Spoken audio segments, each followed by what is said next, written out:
హల్లెలూయా. వీళ్ళు ఉపవాసాలుండి వారి కుటుంబాలు చక్కబెట్టుకుంటున్నారు. వంటలు వీళ్ళవే, పనులు వీళ్ళవే. అయినా దేవుని కొరకు ఏంటో తెలుసా? ఆకలి.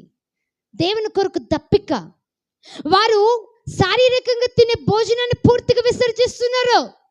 శారీరకంగా తినే ఆహారాన్ని పూర్తిగా పక్కన పెట్టేశారు. 21 రోజులు దేవునితో గడుపుతున్నారు. ఎందుకో తెలుసా? దేవుని కొరకైన ఆకలి వారికి. హల్లెలూయా, హల్లెలూయా.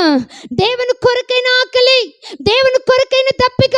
ఖచ్చితంగా వాక్యం ఏమన్నదో తెలుసా? నా కొరకు, నా నీతి కొరకు ఆకలి దప్పిక గలవారిని నేను తృప్తిపరుస్తానంటున్నాడు. హల్లెలూయా. ఈ లోకం ఇవ్వలేని తృప్తి దేవుడు నీకు ఇస్తాడు. మనుషులు ఇవ్వలేని తృప్తి దేవుడు నీకు ఇస్తాడు. బంధువులు ఇవ్వలేని తృప్తి దేవుడు నీకు ఇస్తాడు. ఈ లోక సంపద ఏది ఇవ్వలేని తృప్తి దేవుడు ఇస్తాడు. వాళ్ళు తృప్తిపరచబడతారు.